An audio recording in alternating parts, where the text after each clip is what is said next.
رحمت رب کی لوٹا سیدنا واقعی رحمت اللہ علیہ کو خواب میں جناب رسالت مآب صلی اللہ علیہ وسلم کی زیارت ہوئی اور فرمایا انشاءاللہ کل تمہیں بہت کچھ مل جائے گا۔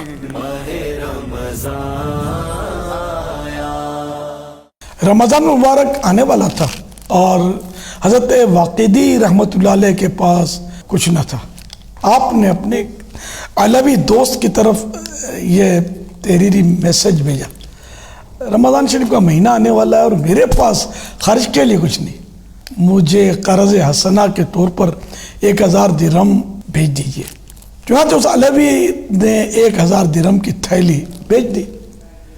تھوڑی دیر کے بعد حضرت واقعی رحمت اللہ علیہ کے ایک دوست کا تحریری پیغام حضرت واقعی رحمت اللہ علیہ کی طرف آ گیا، رمضان شریف کے مہینے میں خرچ کے لیے مجھے 1000 درہم کی ضرورت ہے۔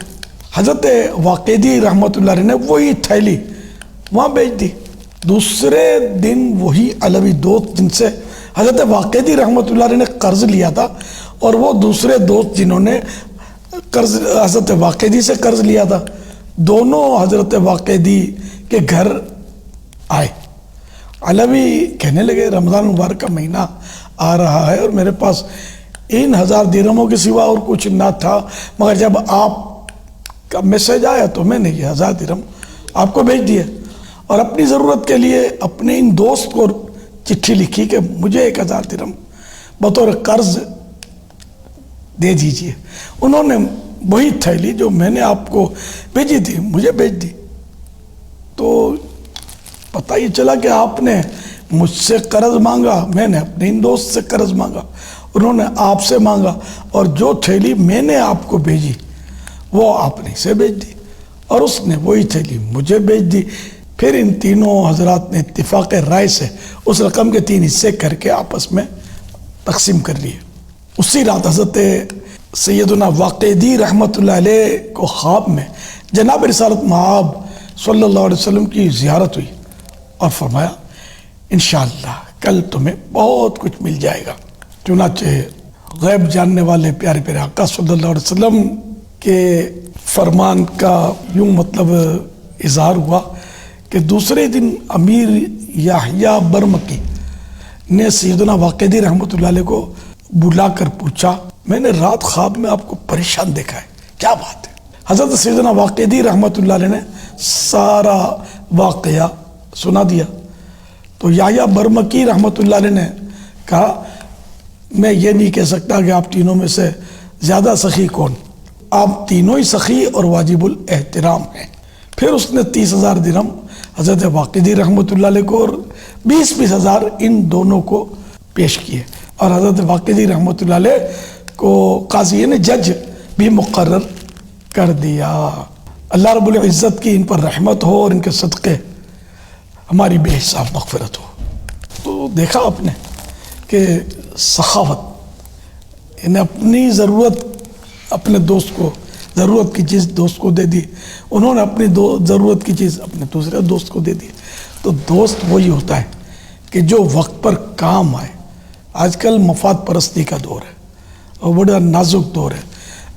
اگر آپ کے پاس دولت ہے، آپ کے پاس دوست بہت، جس دن دولت رخصت تو اس دروازے سے گئی تو اس دروازے سے دوست پلٹ گئے۔ آج کل کے دوستوں جنرل بات کر رہا ہوں، ایسا نہیں کہ وفا بالکل ختم ہو گئی، لیکن بہت کمی آ گئی ہے۔ تو دوست کسی کو بنائے بھی تو آدمی سوچ سمجھ کر بنائے، یہ بھی تو خطرہ ہوتا ہے نا کہ دوست پیسے پھینکے اور ایمان لے لے۔ آج کل ایسے بھی دوست ہوتے ہیں، جی ہاں، تو بڑا نازک دور ہے۔ سونا جنگل رات اندھیری چھائی بدلی کالی ہے، جاگتے رہیو سونے والو چوروں کی رکھوالی ہے، آنکھ سے کاجل صاف چرا لیں یہاں وہ چور بلا کے ہیں، تیری گٹھڑی تاکی ہے اور تو نے نیند نکالی ہے۔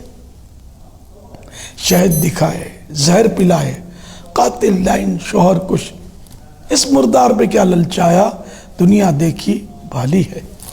اللہ پاک ہمارا ایمان سلامت رکھے اور حقیقی معنوں میں اگر کوئی دوست میسر ہو تو وہ ملے، ورنہ اکیلا صحیح ہے، برے دوست سے تو اکیلا صحیح ہے۔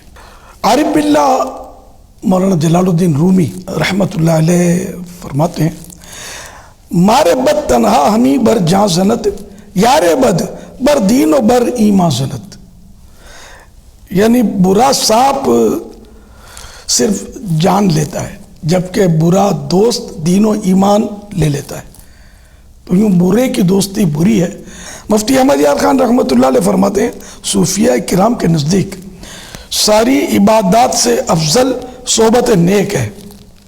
آج مسلمان نمازی، غازی، حاجی، قاضی بنتے رہتے ہیں مگر صحابی نہیں بن سکتے کہ صحابی صحبت نبی سے بنتے تھے، وہ صحبت اب کہاں نصیب۔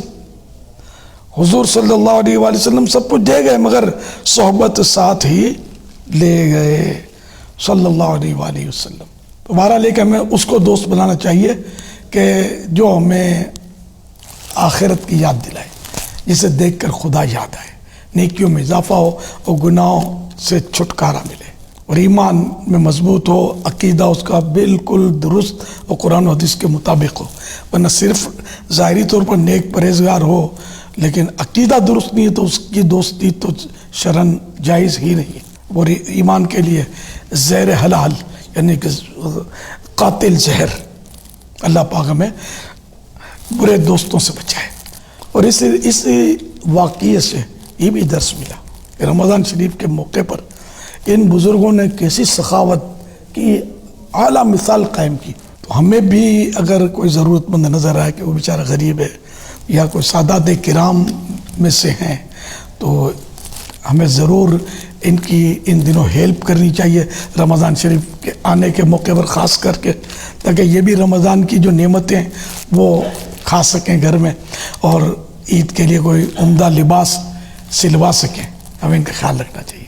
ہمیں آ کر کوئی بولے تو وہ نہیں جمتا، ہم خود اپنے طور پر اپنے رشتہ داروں میں نظر ڈالیں، پڑوسیوں میں دیکھ لیں کہ ان میں سفید پوش بھی ہوتے ہیں جو بیچارے ان کے پاس، اور ویسے آج کل تو مہنگائی نے کمر توڑ رکھی ہے، حالات بڑے ناگفتہ بے، تو ایسی صورت میں ہمیں مطلب ہے کہ زیادہ جن کو اللہ نے پیسہ دیا وہ زیادہ احتیاط کریں۔ اب جیسے مسجدوں میں افطاری بہت زیادہ ہمارے یہاں بھیجی جاتی ہے، بھیجنی چاہیے، کوئی حرج نہیں ہے، لیکن کیا ہی اچھا ہو کہ غریبوں کے علاقے جو ہوتے ہیں اس میں افطاریاں بھیج دی جائیں۔